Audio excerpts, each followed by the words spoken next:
Hello everyone, I'm Ritika and I'm thrilled to welcome you all to another exciting Growth Sutra LinkedIn live session.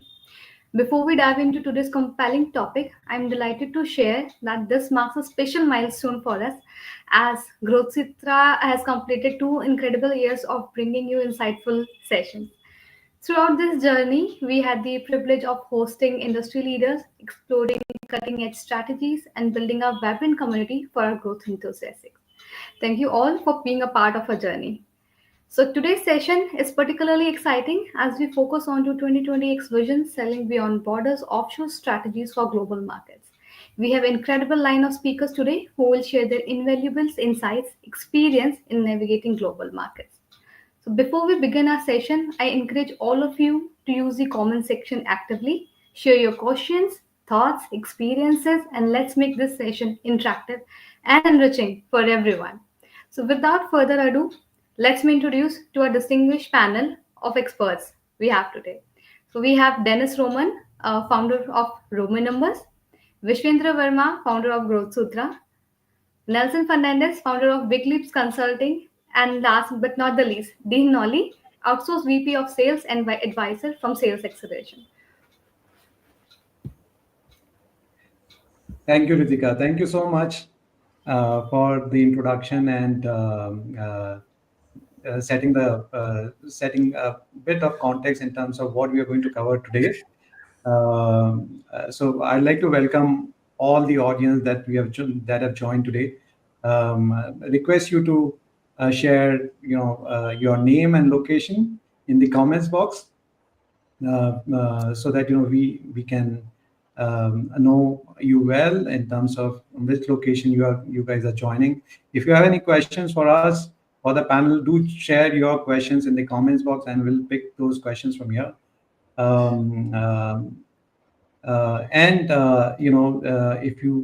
If you need to watch our past recordings, then you can go to YouTube channel and you can watch our past recordings from there. But thank you so much for joining this session. This is going to be the last session of 2024, and this is the 24th session, as Ritika rightly mentioned.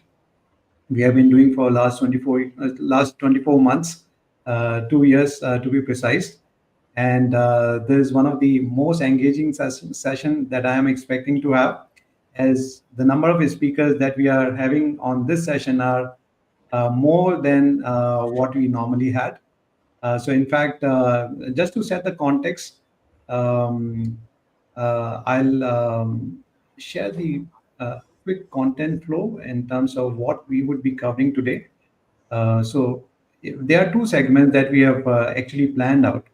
One is voice of experts. So the speakers that you see here on the panel, we are going to delve into why offshore sales, how to target the right customers in global markets, and balancing offshore and onshore sales strategies. These are the topics that we would be covering in the first segment. Second segment is a special guest segment where we'll have some leaders who are joining from the audience, pre-registered audience for this session. And we'll be having, I'll just share the, so we'll have Atul Kulshresht, SVP Growth and AI at Quintus Global. Then we'll have Ashish Nanavati, Fraction CMO at Digital Data Driven Consulting, and Karan Sood, co-founder and CEO at Faster 7. So the lineup is extremely good this time. And without taking much time, let me begin with the session with the three speakers that I have on the panel today. Let me invite Dennis to set the context, as this topic, selling beyond borders, is a very very demanding topic, especially for professionals who are in the information technology domain. If you see the global trade in IT industry, that's almost like $5 trillion. I think it reached by 2023. But that actually shares the opportunity size which has been there in selling beyond borders. But before I go further, let me invite Dennis to set the context. Dennis, over Thank to you, you. Krish.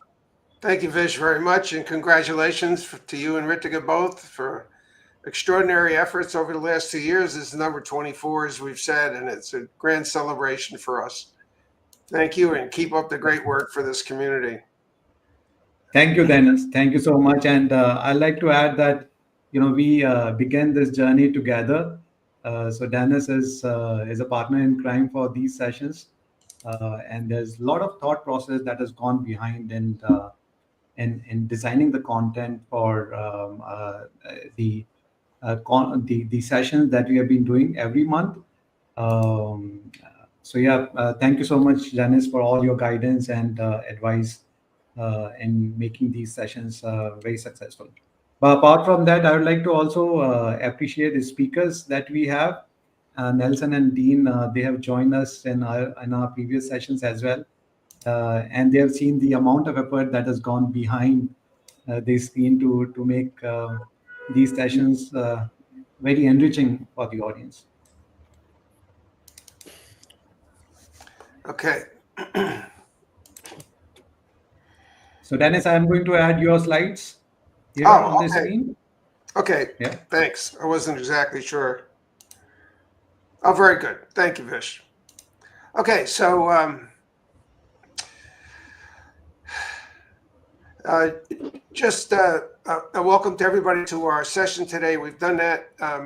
My business is sales enablement and marketing messaging using financial analysis. And most people who have been on the sessions earlier know that quite well. Just a small reminder, any of you who may or may not be aware of why the stock market is represented by a bull and a bear, that's a conundrum we'll leave you with today. There's actually a reason for that. Some people know, some people don't, but it's a curiosity that you might like to look up yourself. Okay, this is a picture of Winston Churchill's actual World War II underground command bunker. This is actually where he and his war council sat for years, working on defending England. And in my opinion, the whole world. And he did it for all of our benefits. Anyway, the point is, even in this little room, extraordinary things can happen. And they can happen because we plan. We plan before all. Most of us are very keen when we get an assignment to start working, and oftentimes skip the vital step of doing the right planning and research ahead of time. And I'll give you a test to see if you agree with that or not in just 1 second. This would be the idea of examples for dealing with overseas sales. And I started it off just by saying, we are here, but they are there. Because when you come to the question, what constitutes an overseas or an international sale? Is it because the company who's selling is in one country and the country they're selling to is in another country? I guess that would be the most common understanding of what an overseas sales is. Of course, overseas is a bit of a misnomer because if a company in Germany is selling to France, there's really no seas in between. So might it be the salesperson is in one country and the target audience is in one country, but the selling company is sitting in another geography? The whole idea of what constitutes an overseas sales. But by and large, I think it's probably true for our audience today that we're talking to a group where the headquarters is in one country and they're trying to sell it to another country. And they're doing that either with or without local salespeople sitting in the target country or having a go-to-market partner in that country, et cetera. So understanding the market, localize the products and services, leverage local, all of these things I think are well understood. And that's kind of the context of where we are. And I'll just end on this point, that accounting is the language of business. And I've added my own spin on this to Warren's quote. The more your messaging uses words like revenue, cost, profits, return on investment, capital expenditures. The more those words are in your messaging, the more it's going to resonate with more customers. And you know this why. One, you're not doing it now. Few messages that I ever see talk about these things. Two, because that statement is true, it means not only aren't you doing it, but your competitors aren't doing it either. So that leaves you a grand opportunity to take advantage of that space and change up the vocabulary in your messaging. That's it for me, Vish. Thank you for this broad opening. Thank you, Dennis. Thank you so much. So let me now ask a question to Nelson. With this context that Dennis has shared, we are here, you are there. I mean, they are there, right? So with that context, Nelson, what are the you have been in the largest technology company of India, which has been into providing offshore services and outsourcing services as well.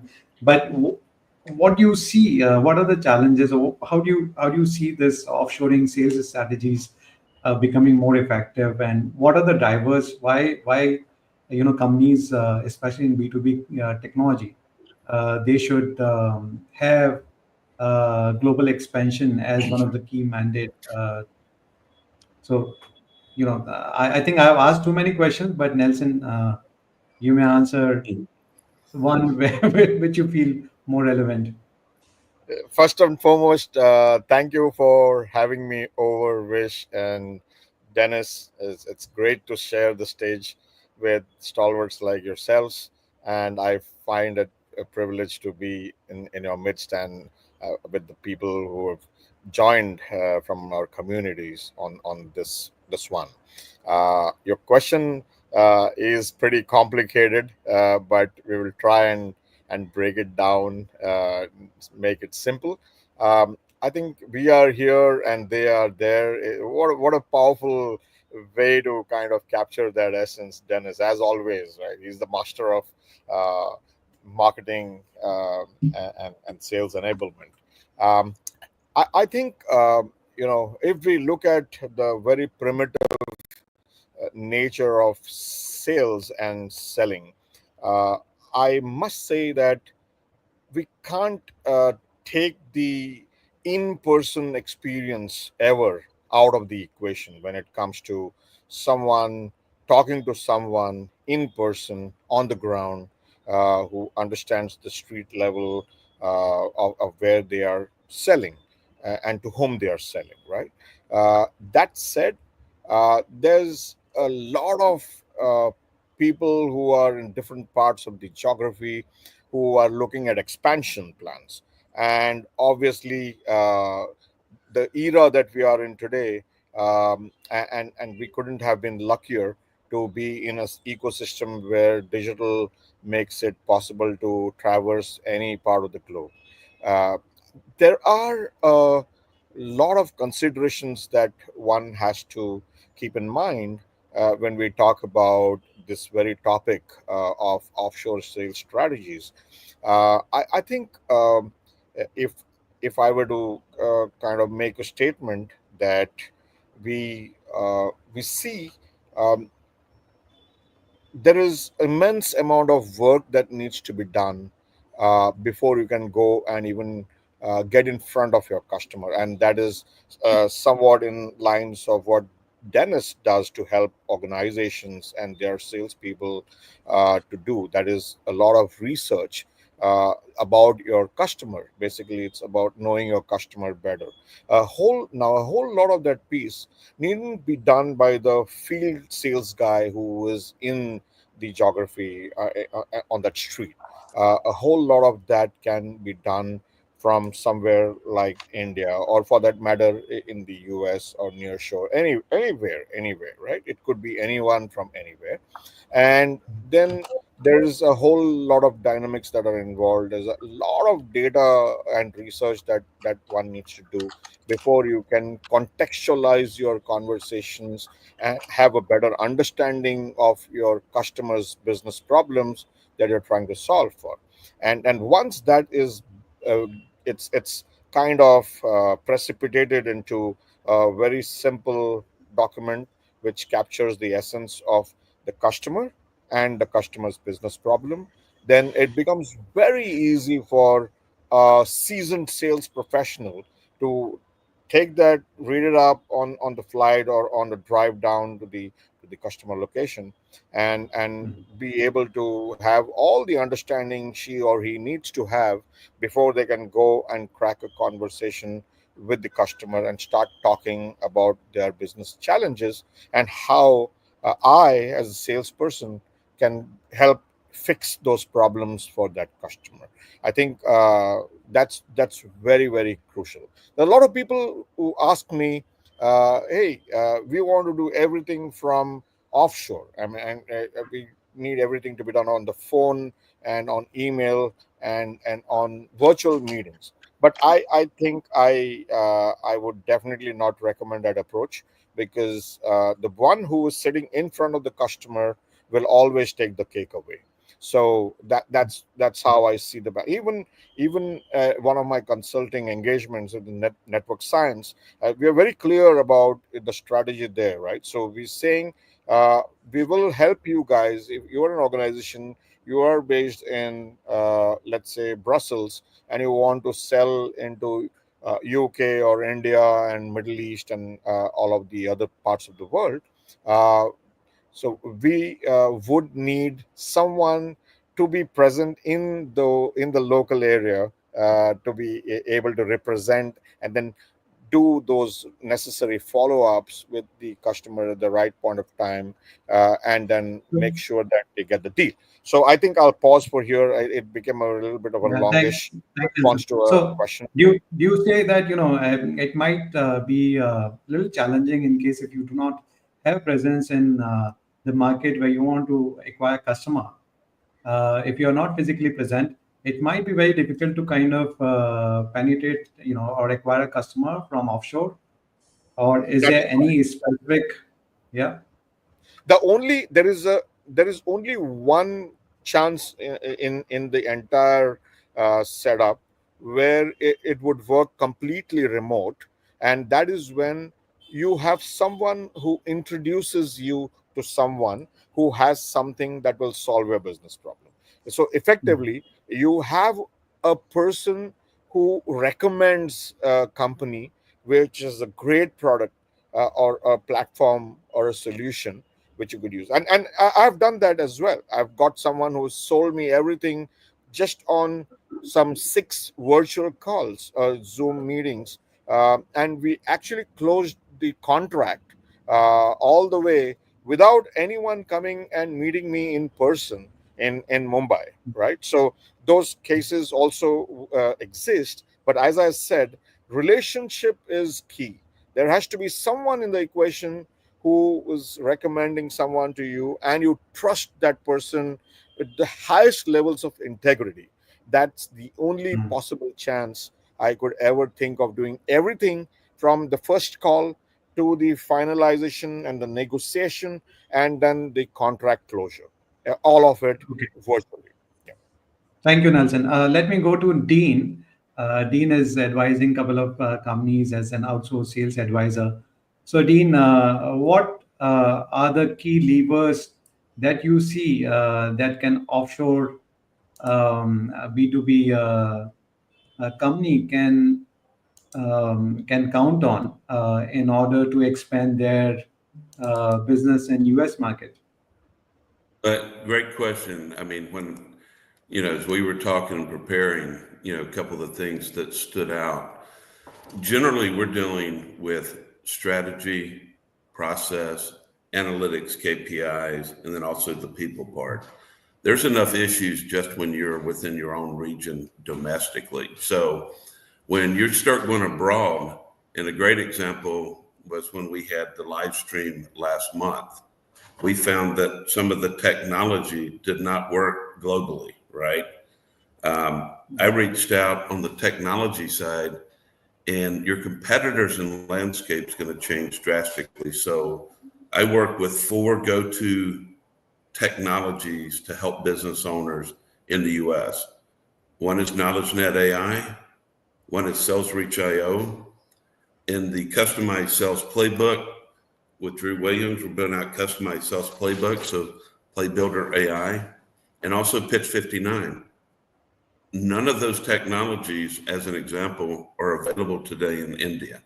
Not that they couldn't go, but there's other regions of the world. So most of the go-to technologies I use here are only available for the most part in North America, potentially the Latin South America region, a little bit of Europe.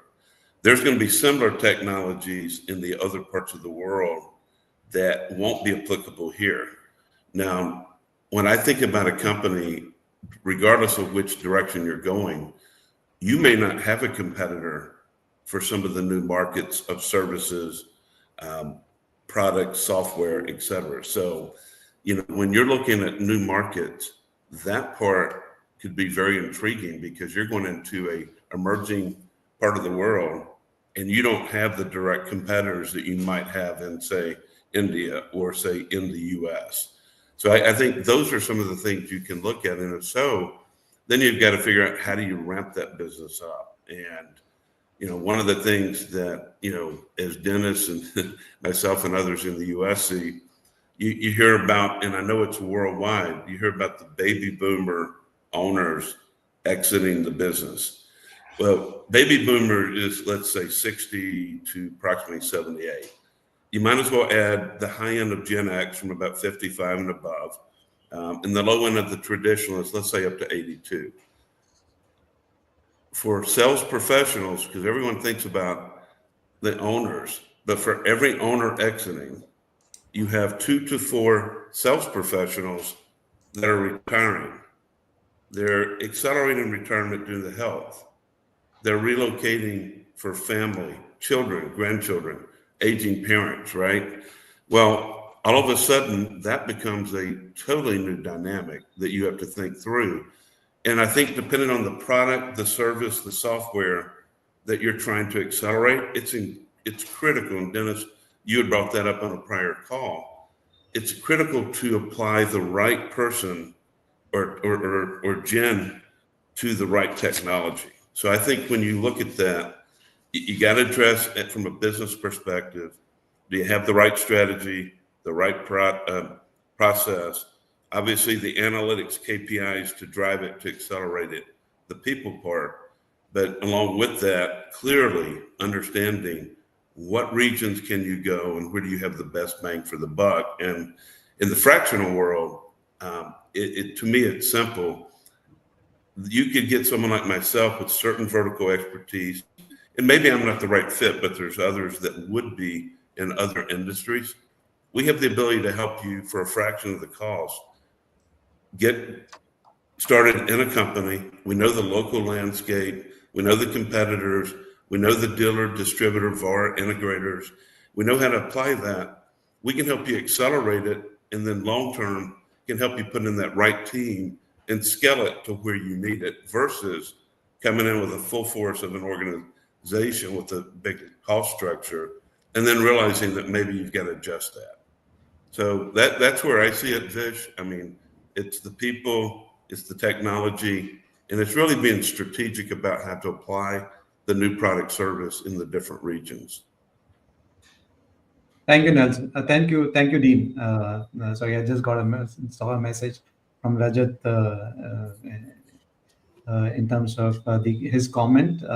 But Dean, you made some good points, especially in terms of tools, processes, and strategies. I think in terms of tools, there are a couple of tools which are available in India, and normally the primary tool which a lot of people are using is LinkedIn Sales Navigator or LinkedIn to kind of identify the right target contact within the target organizations they would be chasing in US market.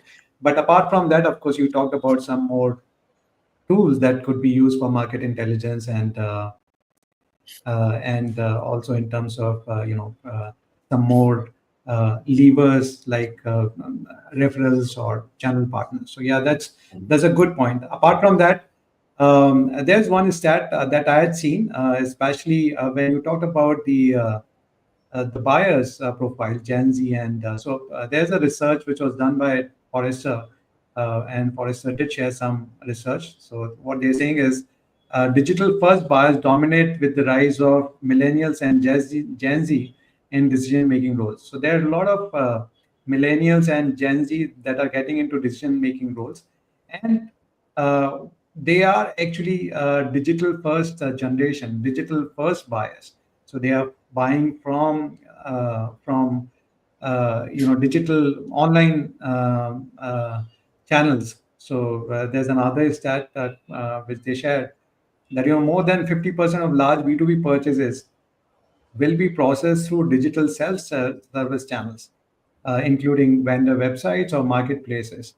So that is one of the key driver, which could also accelerate the sales, global sales by the technology buyers who are not based in the US or European market, but they can drive their customer acquisition through digital channels sitting out of India.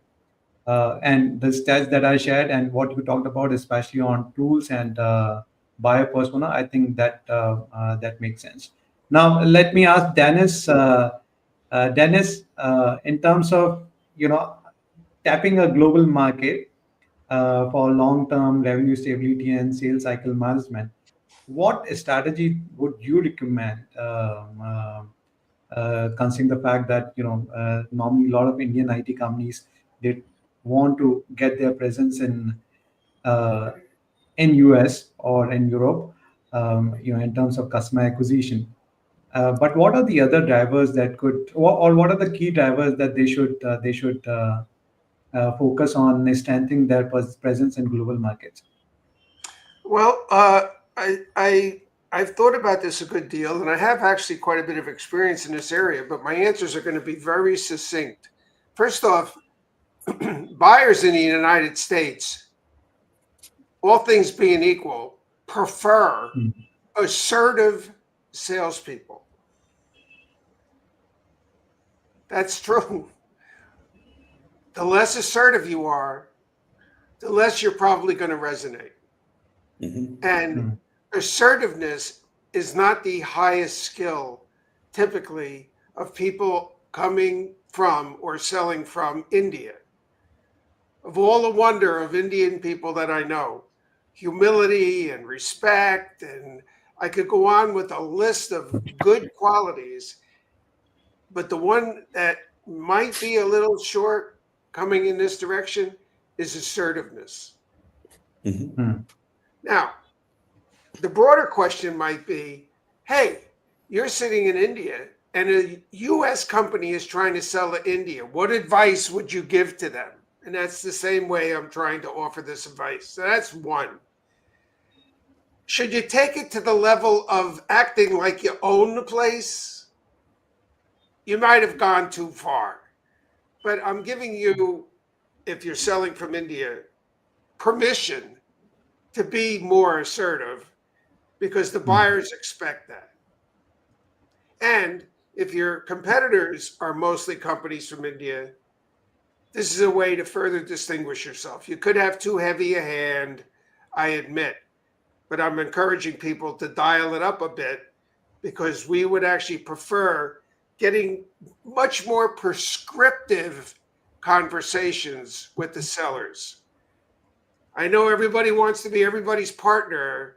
We're looking for prescriptions, prescriptive products and services that can help us get the job done. That's a broad answer to your question, but I think it may be quite helpful to some of the folks on our call today.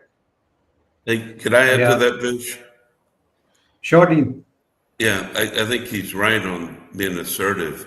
I think that I think of how I sell to small business owners today versus how I've sold in the past. When say I was with a portfolio company, software, say for a PE group, where you're trying to aggressively build the business, right? Take something from 3, 4 million to 40, 50 million. Today, I wind up talking about best practices, how other customers have benefited, um, why people come to me, what problems do they have, and I find that is being extremely important.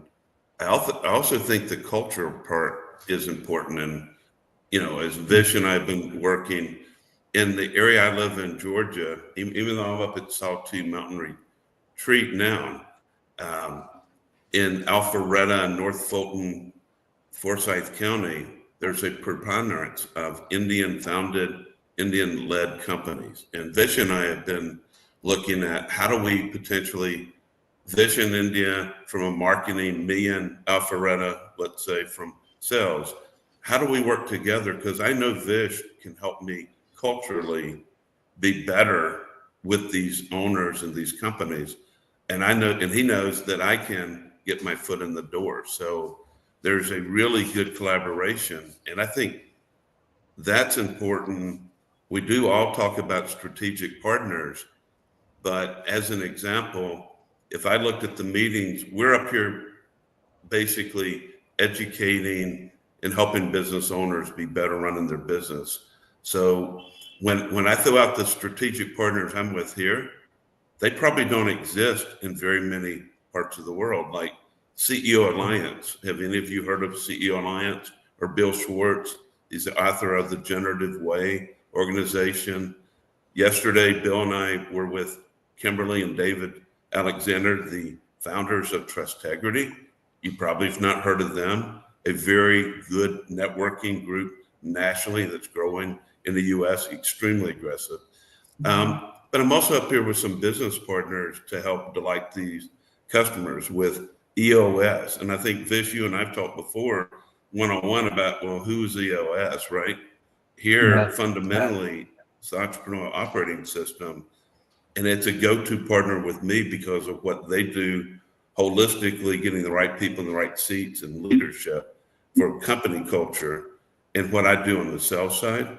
But then also Aprio, a full suite of exit planning, CPA, accounting services, strategic CFO, controller, bookkeeping. I mean, do those names with everyone on the call, I mean, does it resonate in the different parts of the world? Because I know sales acceleration, even though I'm 100% confident our lead integrator, Mara, would love to go to India with sales acceleration. I think you had mentioned EOS is not there either. So I think some of the strategic partners that we would love to work with and replicate in other parts of the world, they really don't exist. And vice versa, partners that I'm sure you work with, they probably don't exist in the US. So how do we best replicate? Yeah, that's a good point, Dean. So, in fact, the local intelligence in terms of associations, groups, clubs, communities, I think it's also important. That will also act as a key GTM motion for any company who's trying to get their presence from offshore. And yeah, I would recommend, as you said, yeah, we have been working together on some of these areas. So I would request audience, in case if they have any such requirement to know the US market better, you can reach out to Dennis and Dean, and you'll get a lot of insights in terms of the local market. But okay, let's now move to the next segment. And let me invite Atul Kulshrestha on the panel. This is the segment that we have launched from this session onwards, and we are inviting leaders who are joining in our audience to join us in this studio to share their insights and ask questions. And this is the first time when we have launched it. So Atul, welcome to this session. In fact, you have been part of our sessions earlier, but I'm glad that you are joining us today in this session as well. And let me share that Atul has a lot of experience, especially in setting up, the global captive units for some of the large organizations. And he has also shared some questions for the panel. So Atul, over to you. If you want to begin by sharing insights, or you want to begin by asking questions. I will. Thank you. First of all, Vish, I think great to be back on the, Growth Sutra webinar. And, pleasure connecting with Nelson, Dennis, and, we have been in touch on some of the past events. And Dean, hello to you. Good morning. Morning.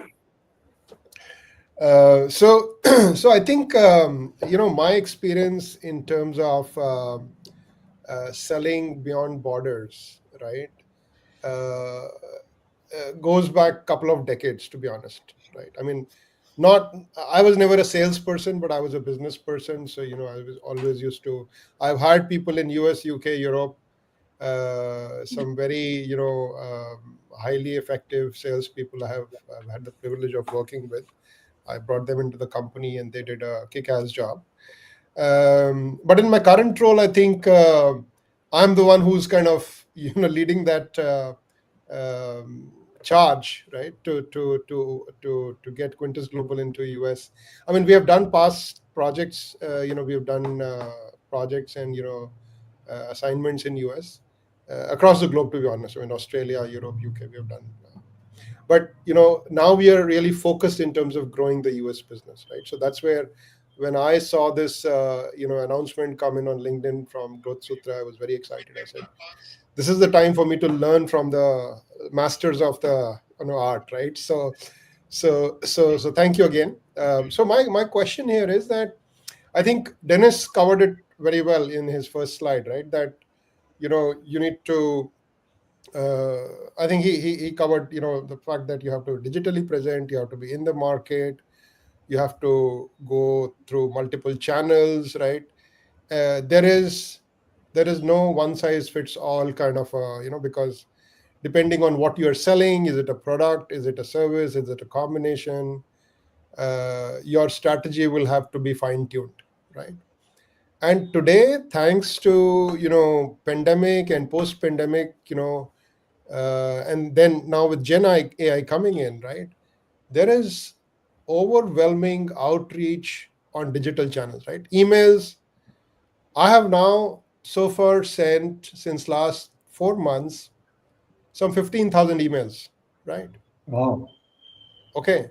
And all, and we are using Zoho platform. I think last time I had raised that question, and I got some good feedback.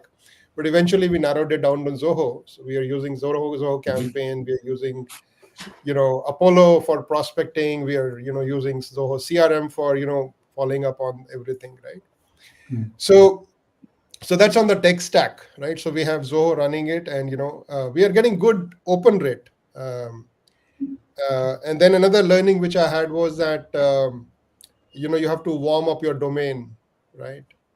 If you start pushing out emails, then chances are it'll get into spam, right? But the point I was making was that whether it's LinkedIn Sales Navigator, whether it is emails, I mean, how many emails we get in our inbox and how many we are able to respond to, right? So I think that's one big complexity which is coming, right? That is, I think, digital overwhelming of the recipients, right? Number one. Number two, and especially the kind of persona which Quintus Global is targeting, right? CXOs, right? My own reading is, right, I think Dennis, Dean, and some of the people probably in corporates in tier 1, tier 2 companies would be in that league where they are quite very well tuned to the social media. They're on LinkedIn, they have profiles, right? But a lot of target personas which we are looking at in small medium enterprise, right? Companies which are in $500 million to a couple of $1 billion, right? Family owned businesses, they may not even be on LinkedIn, right? They may not be even accessing their emails, right? So my challenge is, and by the way, I'm also doing, based on the campaign, people who are opening it, we are calling them, and we're trying to do a lot of different things, right? But question is, how do you reach those people, right? So I'm looking at multiple other channels, right? So I'm looking at, obviously we've got some new partners in US, right? People who have come with banking experience, people who have come with oil and energy kind of experience, who are willing, who have time and effort, and they're willing to push Quintus Global out in the market, right? Second thing which I'm planning to do is also look at physical events, right? I think we're kind of going in, at least my reading is, and I would really love to get Dennis and Dean's feedback, and Nelson, your feedback as well, since you have worked with US market for long, is that I think we're taking a full circle, right? We went from uh, in-person events to virtual events, and now we're so overwhelmed. Now we're going back into the in-person events, right? So my intent here is now in 2025 is to get more in front of, in some participate in some of those events, make sure that me or our CEO or one of our leaders is always there, right? Talking to people and connecting with them, right? And I also agree with what Dennis said. Assertive approach to, when you're talking to customers, that listen, we know our art, right? We know what we are good at, right? And so that's what, I'm going after all the different channels. And but the big challenge is, how do you get in front of the customer who has a band, right, ready? And that's like finding a needle in the haystack. So I'll pause here. Hey, Thank you. Yeah, too. oh, I think we all want to speak. Very exciting question Yeah. from your side, Atul. Uh, Uh, he, Dean, These go are ahead. all the relevant questions no, I which was going to many say founders I'll be quick. What you just said is right on the mark. I just met with the Vistage chair, which is CEO peer group, and he told me that his top 150 small business owners that he's targeting, none of them are on LinkedIn.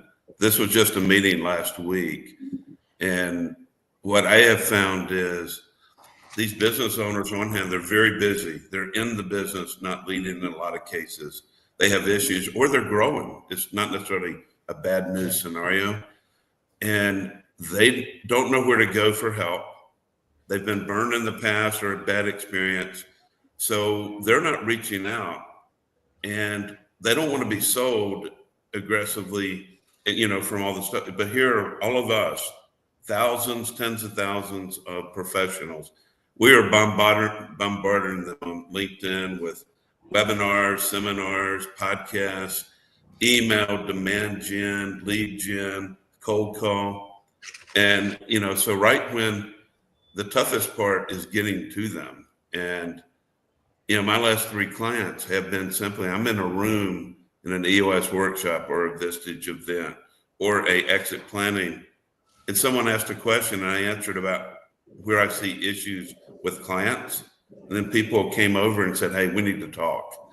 The question is, how do you get in front of them? And it's whoever can figure that out, they're going to have the secret sauce.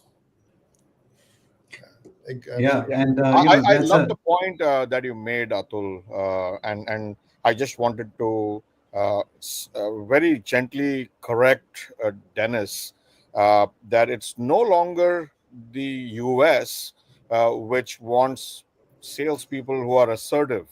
I can see it time day in and day out, whether it's in India or UK or any parts of Europe. People generally like to work with people who know their stuff, and when they know their stuff, they're confident enough to be assertive. So it's no longer a US culture anymore.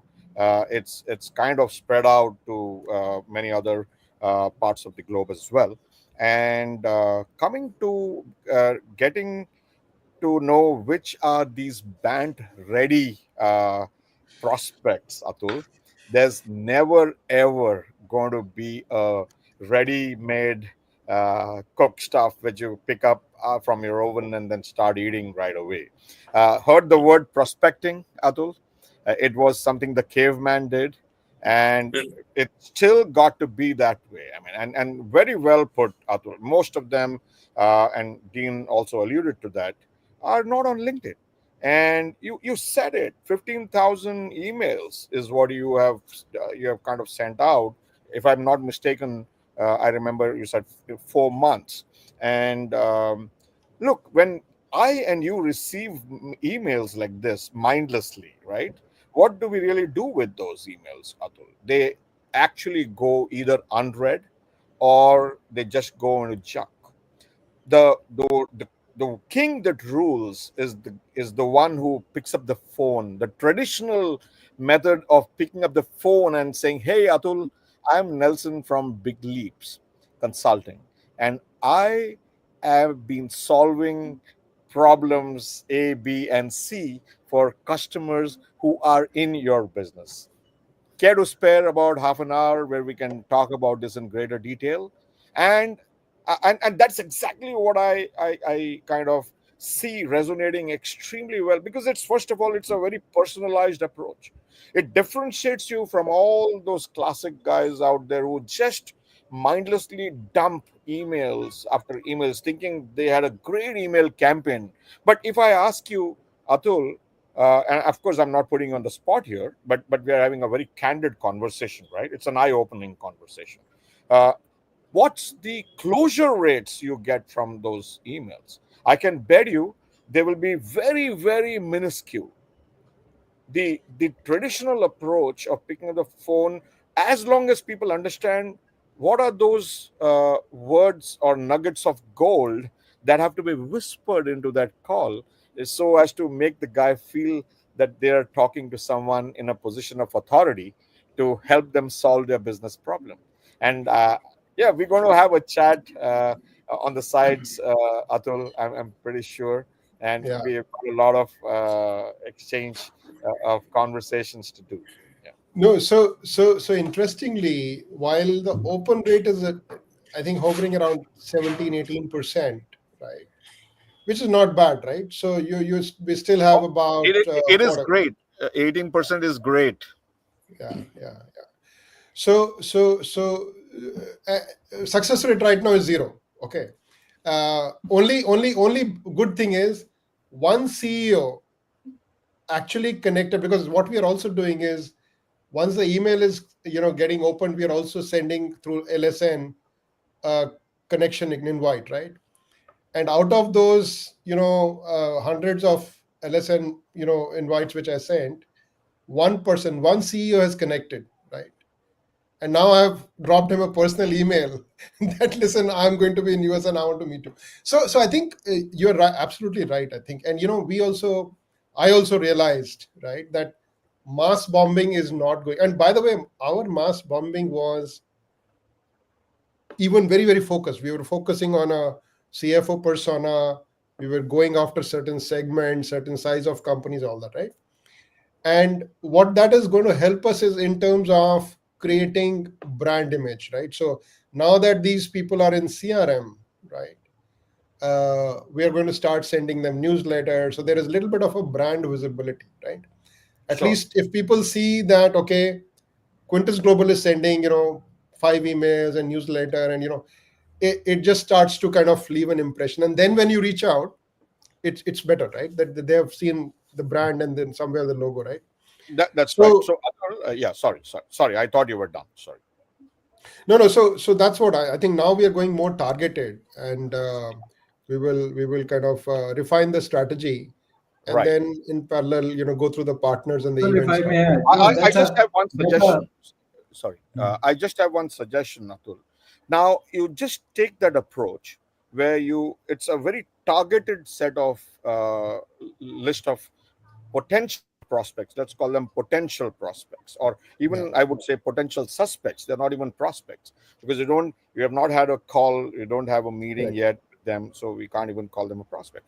Now, you take Dennis Roman's work on that particular customer, the financial analysis of the particular customer, the quarter earnings reports. You take a whole consecutive set, a quarter on quarter, like 4 or 6 of them should be great. And then you precipitate the information from there. And now you imagine, instead of doing, you call it mass bombing, I call it the spray and pray approach. Yeah. Um, which is exactly what's happening to you. Continue to pray. You pray to all kinds of religions, and the various temples and the mosques and the churches, and nothing's going to happen. Now, when you take a little Nelson, paradigm let me, and that, sorry, sorry, okay, let me also add a point here. When you have, so it also depends on your offering. So when the offering is services has more complexity which is been involved as compared to product. Product may have its own brand identity, but services, selling services is quite a challenge. And of course, you need to have multiple engagement before you can crack a customer, or before you can get a kind of a meeting with a customer. So what you are doing is right. Of course, email is one, and newsletter is another one, because you need to establish your thought leadership, which is required from that perspective, from the services perspective. But at the same time, as Dean and Nelson have shared, there are multiple level of other channels, multiple channels that you can deploy to kind of reach out to the target customers. And Nelson also made the point about the research that needs to be done. Well, let me invite Dennis, his viewpoint in terms of what specific research can be done, especially from the perspective of when you're offering his services. Dennis? Thank you, Vish.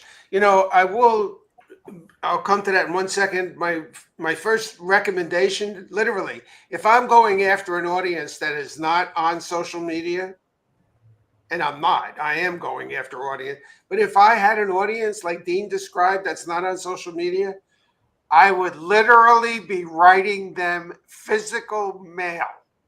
I would literally be writing mail and a beautiful envelope, a beautiful paper, and a signature of the founder of the company, and send that mail to the founder of the other company. If he's not, he's going to look at that, or she's going to look at that and go, who the heck is this guy? He must be from the Stone Age. But they don't get any mail. They get junk mail. They don't get physical mail from vendors. It doesn't happen. It's a lost art. It's a lost. And how do I know? When's the last time any of us have written a physical piece of mail and sent it to someone that we're trying to sell to? Probably never. I have not seen it in the last 1 decade. Well, if nobody's doing it, what a wonderful thing to exploit. Yes, absolutely. You might have a new business, Dennis. Can we outsource that to you, Dennis? I need to get a subscription for USPS and Kinko's, right? Yeah. So I think Dennis just got about 100. Dennis just built a whole new business on this webinar. Well, I'll give you this.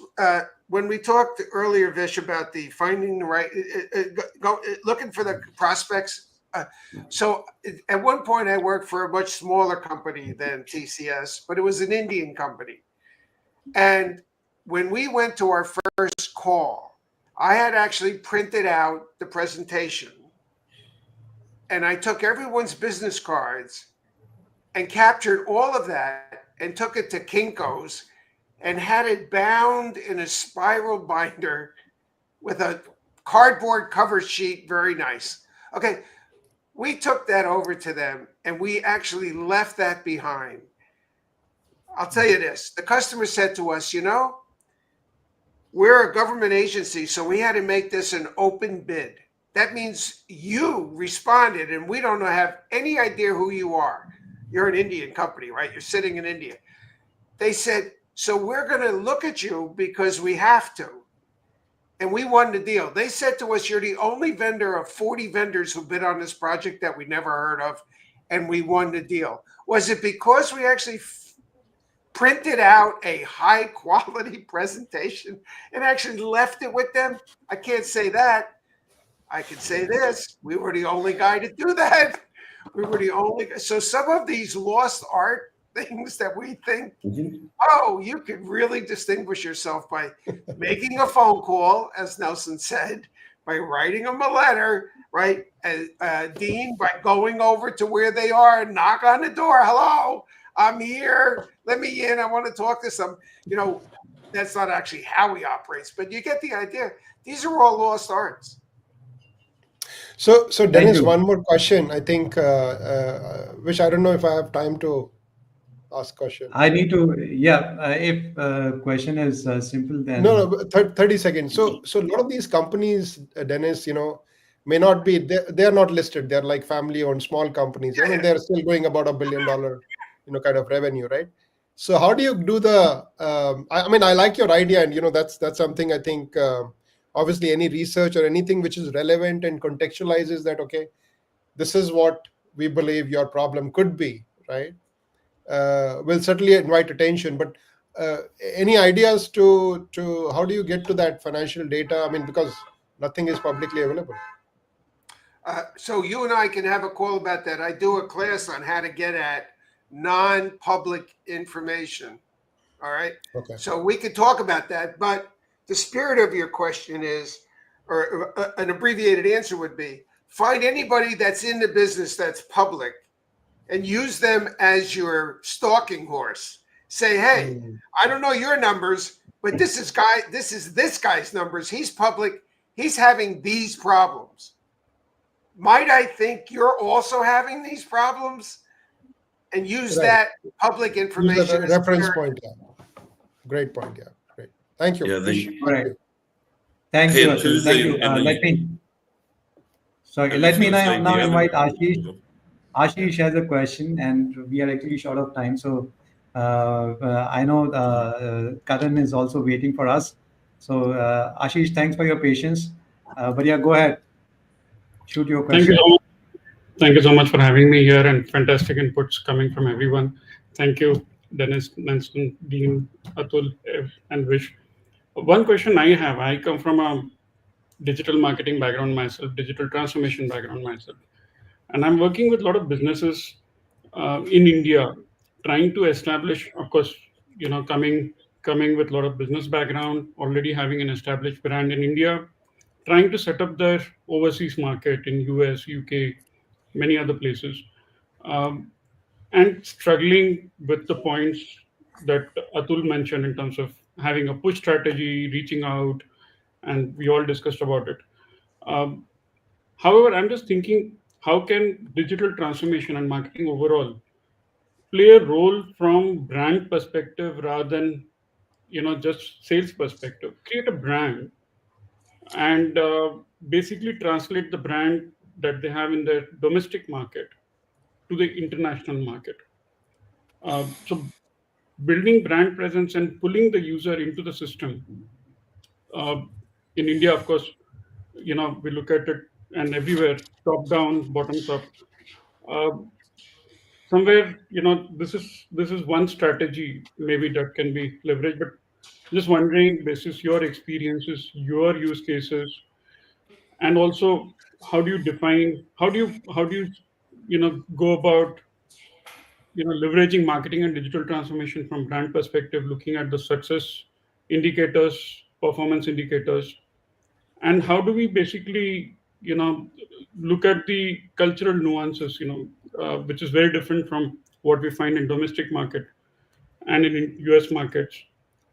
So I'm just wondering, you know what is your experience in terms of building Can the I, brand for leveraging Vish, the can I try to answer that? Because I didn't answer your last question. I'm going to put the two together right now. So Yeah, sure.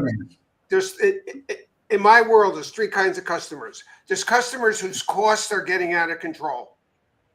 There's customers whose revenues are flatlining. Okay, these two are the most prolific and opportunistic areas to attack. If a customer's costs are out of control by 1%, who cares? Throw them away. If a customer's costs are out of control by 5 or 10%, that's a guy you should be going after. Similarly, if a guy's sales are flatlining, this one that you're talking about, your ideal customer is ones whose costs and whose sales are both doing okay. He's not pulling his hair out because his costs are going to kill him or his flat revenues are going to kill him. His business is going okay. If a business is going okay, you know what that means? The people who are running the company know what the hell they're doing. And if you want to find a group that is open to transformational arguments, it's not the people with the bad costs or the bad sales. It's the people whose costs and sales are operating at the same incline. They're open very much to transformational discussions. Nobody seems to know this. So don't waste your time calling on a guy. And how do you know one from another? You look at his financial reports and it shows you right away. This guy's costs are out of control. This guy's sales are out of control. Or this guy over here, he's doing okay. He'll be glad to talk to you about transformation opportunities. Thank you, Dennis. And to your point, to your question, Ashish, about branding and brand. I think brand plays a critical role, but of course, building a brand in a market where you do not have presence, I think that's a challenging. Yeah, it's kind of very challenging to build a brand in the market where your presence is not there. So what you said is right. Of course, in the domestic market, you can build your brand and then take your brand to the other markets. But what I see, especially the data that we look at and the trends, if we are targeting digital first customers or digital first buyers, they are conscious about your brand in the digital world. So if you have built your brand in the marketplaces or in online on LinkedIn, then obviously they would be they would themselves get familiar with your brand. So it's important, it's critical to build your brand in the domestic market before you start pushing yourselves in, um, in US or in Europe market. So yeah, branding does play a very critical role. But thank you, Ashish. Thanks for sharing your insights and these questions. Let me invite Karan. Karan, thank you so much for patiently waiting to join here in the panel. But yeah, we do not have much time, but yeah, go ahead. Sure. Thank you so much for having me here. And I just have a quick question, which was around so we are fairly a young company in the technology services and product development stage, and we have been sort of doing well in India, and some time back we have started to explore the US regions also. One learning that I have from our initial experience is around that building trust is a critical factor in driving successful sales or even meetings, right? So the question is that, and especially while you are in the international markets where cultural, geographical, and communication differences are there. So what strategies do you recommend in terms of while we are trying to establish that credibility and that trust levers? How we can actually get that initial relationship being built so that the sale can happen later or sale can follow later, because if we are able to establish that initial, we can reduce the initial friction down, then probably initial few meetings can get those numbers going, right? So this would be my question, and would be happy to understand your thoughts. Yes, Hey, such a Thank you, Karan. fantastic question, uh, uh, Karan. Okay. Karen, I'll tell you this. If I so we talked just a minute ago about brand and how important brand is. I'm probably not a big proponent of that as an initial thrust into a new country. Here's what I'm a big proponent of: give away your first deal, do it for nothing. Find anyone in the geo that you want to go after and just give it to them. And the payback is they got to be a very vocal reference.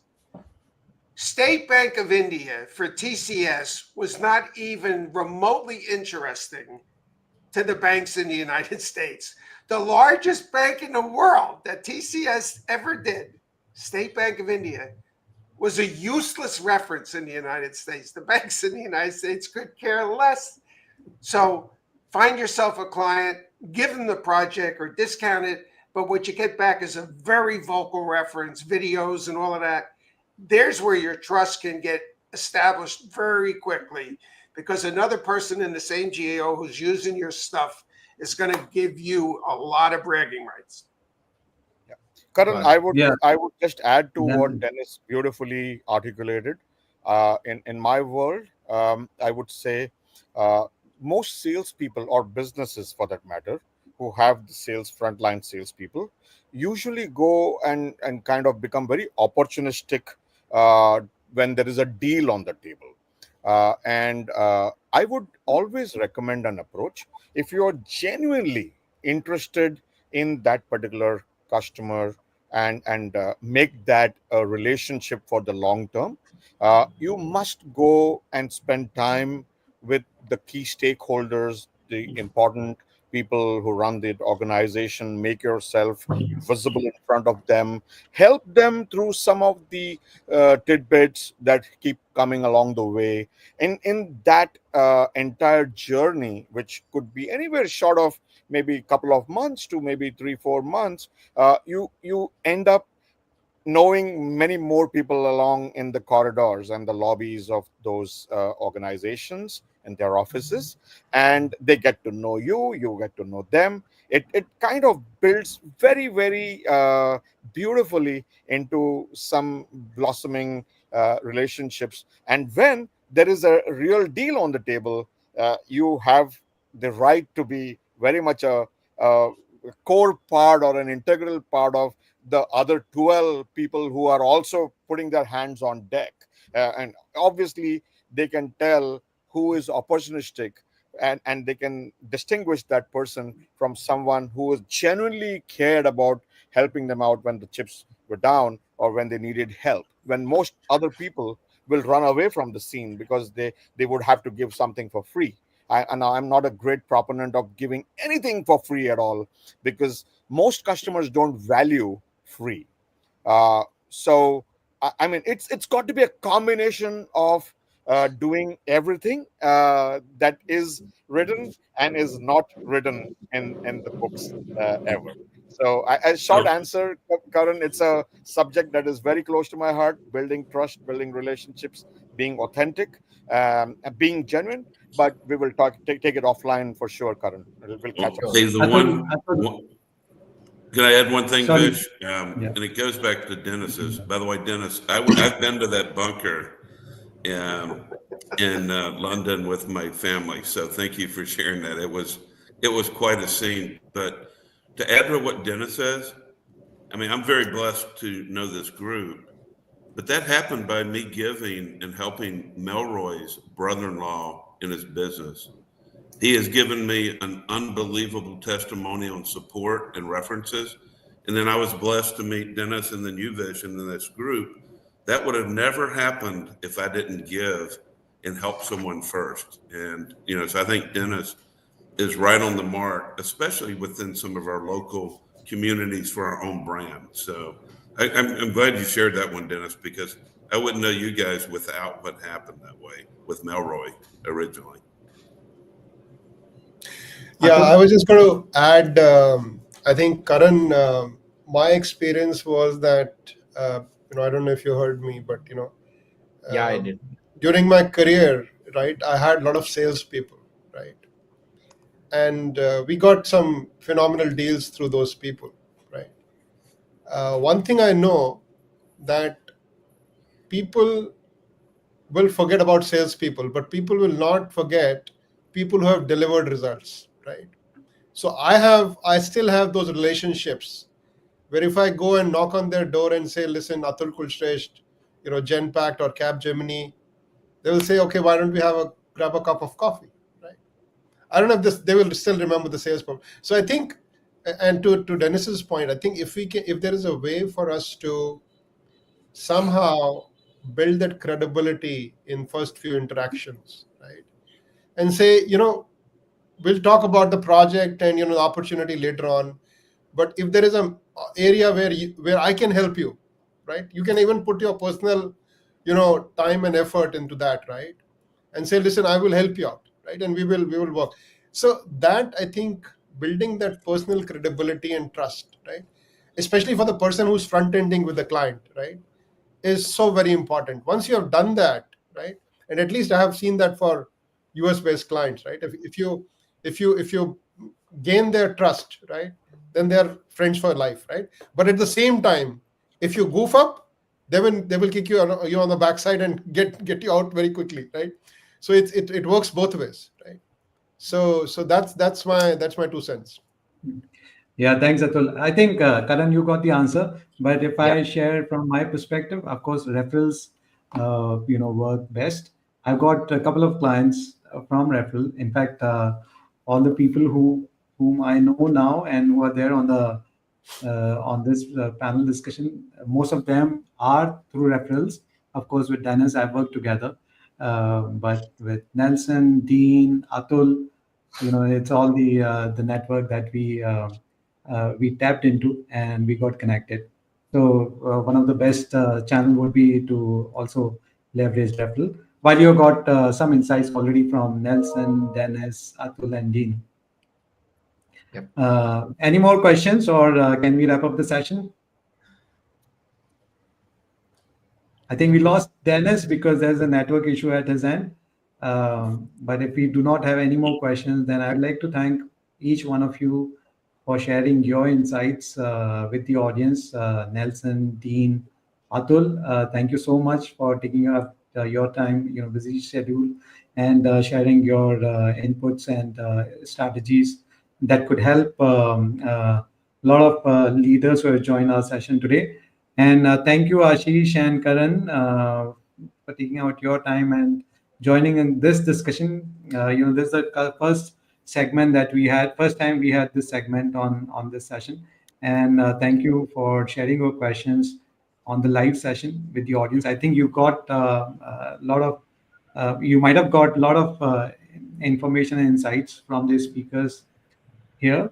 But it doesn't constrict, the discussion is not over here. You can reach out to them offline, and can have a more conversation with them one-on-one. But thank you so much for joining this session. And I'd like to also thank all the audience who have joined. I'm grateful for their support and the making this session very interactive. I'd also like to mention that our next session is on 16th of Jan, and is going to be on crafting B2B sales success through quick wins to major deals. So we are looking at short-term and long-term deals in this session, and we'd also delve into what are the various strategies and tactics that can be leveraged to craft a B2B sales success. So we'll see you in the next year on 16th of Jan. Till then, happy holidays. Ritika has already shared link of this session in the LinkedIn comments. So do register for this session, and we'll see you next year on 16th of Jan. But till then, keep networking, keep reaching out to our speakers here, and even people who are there on the network. There's a lot that can be discussed in the digital world before you can meet in physical. Of course, physical would get you more credibility, but digital could get you a start. So thank you so much for joining this session, and happy holidays and happy new year to all of you. Happy Thank holidays. you. Great Happy New job, Year to Vish. all of you. All right. Thank you. Thank you. Thank you.